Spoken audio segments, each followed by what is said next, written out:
ഉമ്മാൻ്റെ മുലപ്പാൽ കുടിക്കാൻ നോക്കുമ്പോൾ പാല് കിട്ടിയില്ലെങ്കിലേ ഈ മുളച്ച് വരുന്ന പല്ലുകൊണ്ടുണ്ട് ഉമ്മാൻ്റെ മുലക്കണ്ണിലൊരു കടിക്കൽ അല്ലേ.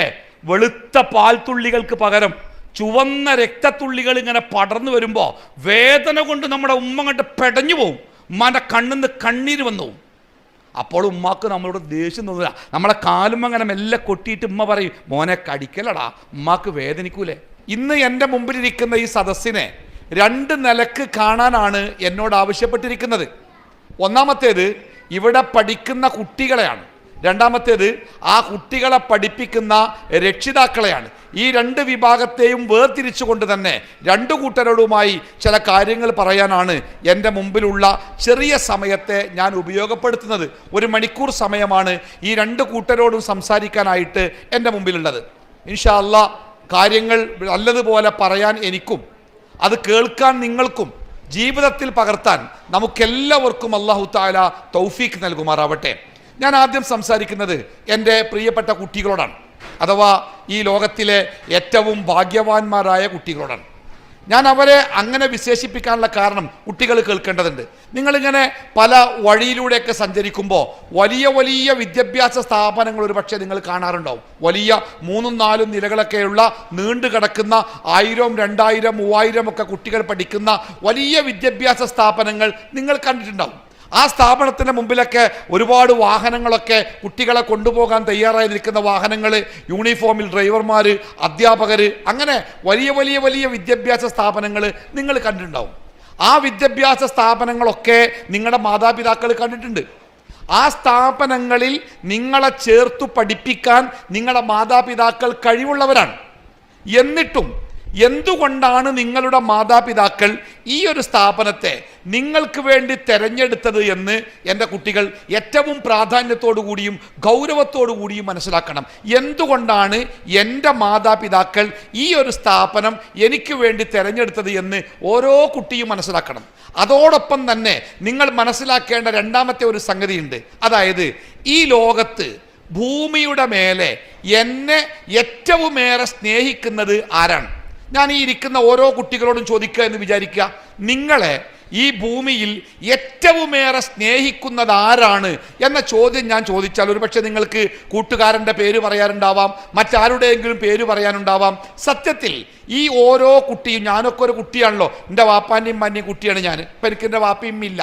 ഇപ്പോഴാണ് എനിക്ക് എൻ്റെ മാതാപിതാക്കൾ നഷ്ടപ്പെട്ടതിൻ്റെ ശരിക്കുള്ള വേദന ഞാൻ മനസ്സിലാക്കുന്നത്. അല്ലേ, നിങ്ങൾ നാളെ ഒരു ടൂർ പോകാനുള്ള സന്തോഷത്തിലല്ലേ എല്ലാ കുട്ടികളും നാളെ വയനാട്ടിലേക്ക് വിശാലമായ ഒരു ടൂറിൻ്റെ സന്തോഷത്തിൻ്റെ മൂഡിലാണ് എന്ന് ഇവിടെ വന്നിറങ്ങിയപ്പോഴേ ആ സംസാരം കേട്ടപ്പോഴേ എനിക്ക് മനസ്സിലായി. ഞാൻ എൻ്റെ ഒരു ചെറിയ ടൂറിൻ്റെ കഥ പറഞ്ഞുകൊണ്ട് ഞാൻ നിങ്ങളോടുള്ള എൻ്റെ സംസാരം ആരംഭിക്കാം. അത് ഉടനെ തന്നെ അവസാനിക്കുകയും ചെയ്യും, കാരണം അരമണിക്കൂർ സമയമല്ലുള്ളൂ. വേറെ ഒന്നുമല്ല, ഞാൻ 4ാം ക്ലാസ് പഠിക്കുന്ന 5ാം ക്ലാസ് പഠിക്കുന്ന സമയത്ത് എൻ്റെ സ്കൂളിൽ നിന്നൊരു ടൂറ് പോകുന്നുണ്ട്.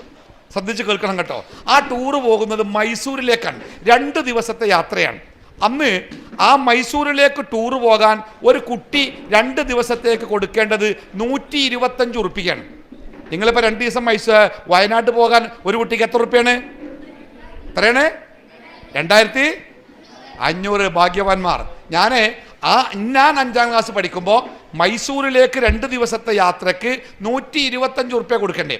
അങ്ങനെ സാറിങ്ങനെ ക്ലാസ്സിൽ നോട്ടീസൊക്കെ വായിച്ച് മൈസൂരിലേക്ക് ടൂറുണ്ട്, 2 ദിവസത്തെ യാത്രയാണ്, 125 ഉറുപ്പിക എന്നൊക്കെ പറഞ്ഞ് സാറ് അതിൻ്റെ പരസ്യങ്ങളൊക്കെ ചെയ്തപ്പോൾ ഞാൻ ആ ഭാഗം ശ്രദ്ധിച്ചതേ ഇല്ല. ഞാനത് കേൾക്കാൻ തന്നെ പോയില്ല. കാരണം എന്താണ്? എന്നെ സംബന്ധിച്ച് എൻ്റെ മനസ്സിൽ ടൂറ് എന്ന ഒരു സ്വപ്നമല്ല. എനിക്ക് മൈസൂർ കാണാൻ പൂതില്ലായിട്ടൊന്നല്ല. കാരണം എന്താണെന്നറിയോ?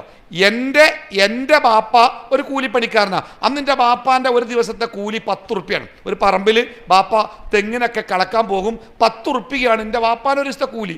അപ്പോൾ എൻ്റെ വീട്ടിൽ ഞാനും ഉണ്ട്, ഇന്നെപ്പോലെ 9 മക്കളുണ്ട് എൻ്റെ വാപ്പാക്കും ഉമ്മാക്കും, പിന്നെ വാപ്പിമ്മയുണ്ട്. അങ്ങനെ 10-11 ആൾക്കാരുള്ളൊരു വീട് 10 ഉറുപ്പിക കൊണ്ട് പുലർന്നു പോകണം. ഭക്ഷണം വേണം, മരുന്ന് വേണം, പഠനം വേണം, വസ്ത്രം വേണം, ഒക്കെ വേണം. അതുകൊണ്ട് എന്നെ 125 ഉറുപ്പിക കൊടുത്ത് ടൂറ് പറഞ്ഞയക്കാൻ എൻ്റെ ബാപ്പാക്ക് കഴിയില്ല. അന്ന് എനിക്ക് 100% ബോധ്യമുള്ളത് കൊണ്ട് തന്നെ ഞാൻ ആ ടൂർ ആഗ്രഹിക്കുകയോ ആ ടൂറിനെ കുറിച്ച് കേൾക്കുകയോ ഒന്നും ചെയ്തില്ല.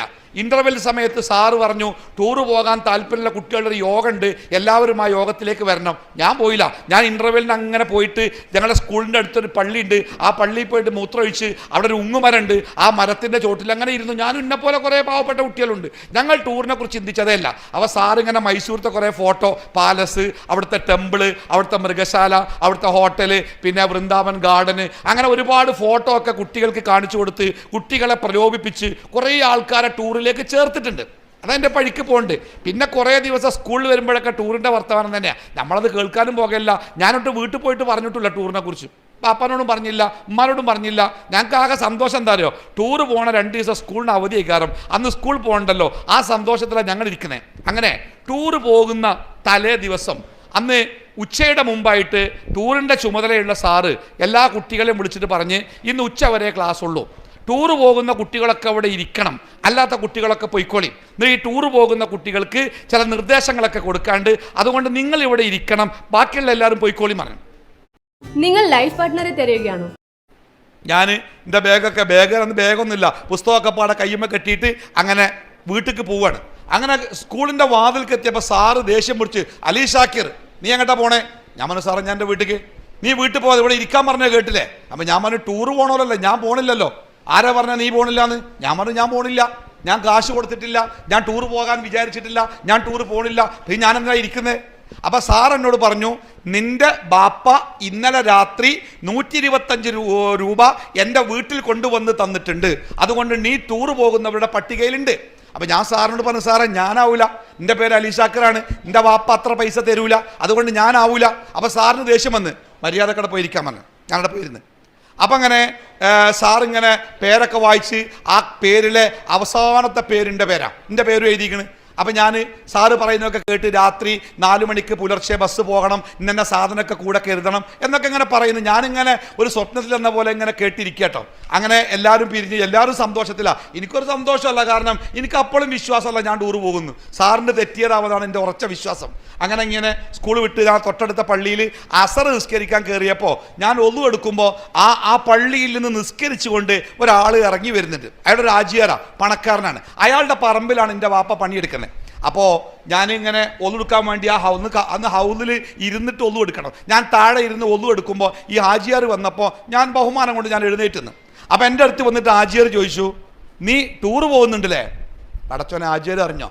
ഞാൻ തന്നെ അപ്പോൾ അറിയുന്നത്. ഞാനിങ്ങനെ ഹാജിയാരെ മുഖത്തേക്ക് ഇങ്ങനെ പകച്ചു നോക്കിയിട്ട് പറഞ്ഞ് സാർ അങ്ങനെ പറഞ്ഞു, ഇങ്ങനെ പോകുന്നുണ്ട് എന്ന് പറഞ്ഞു, ഞാൻ അറിഞ്ഞില്ല പറഞ്ഞു. അപ്പോൾ ഹാജിയാറിനോട് പറഞ്ഞു ടൂറ് പോകാൻ 125 ഉറുപ്പിക എൻ്റെ ബാപ്പ എവിടെ നിന്നാണ് കൊണ്ടുവന്ന് കൊടുത്തത് നിനക്കറിയോ? എവിടുന്നാണ് കൊണ്ടുവന്ന് കൊടുത്തത് നിനക്കറിയോ? അപ്പം ഞാൻ പറഞ്ഞു എനിക്കറിയില്ല, എൻ്റെ വാപ്പ 10 ഉറുപ്പ്യ കൂലിപ്പണിക്കുന്ന ആളാണ്, 1 ഉറുപ്പ്യ ബാലൻസ് ഇല്ലാത്ത വാപ്പയാണ്. ഈ 125 ഉറുപ്പ്യ എനിക്ക് ടൂർ പോകാൻ ബാപ്പ എവിടെ ഉണ്ടാക്കിയേ? അപ്പോൾ അജയർ പറഞ്ഞു ബാപ്പ ഇന്നലെ വൈകുന്നേരം എൻ്റെ അടുത്ത് വന്നിട്ട് 125 ഉറുപ്പ്യ കടം വാങ്ങിയിട്ടുണ്ട്. എങ്ങനെയാ കടം തിരിച്ചു കൊടുക്കാറിയോ? ആ 125 രൂപ തീരുന്നത് വരെ എൻ്റെ ബാപ്പ ആജിയാരുടെ പറമ്പിൽ പണിയെടുക്കും. ഒരു ദിവസം എത്ര കൂലി? 10 ഉറുപ്പ്യ. 125 ഉറുപ്പ്യ വീഴണമെങ്കിൽ ബാപ്പ എത്ര ദിവസം പണിയെടുക്കണം? 12 ദിവസം എടുത്താൽ 120 ആകുള്ളൂ. 13 എടുക്കണം അല്ലേ? 13 എടുത്താലാണ് കടം വീടുക.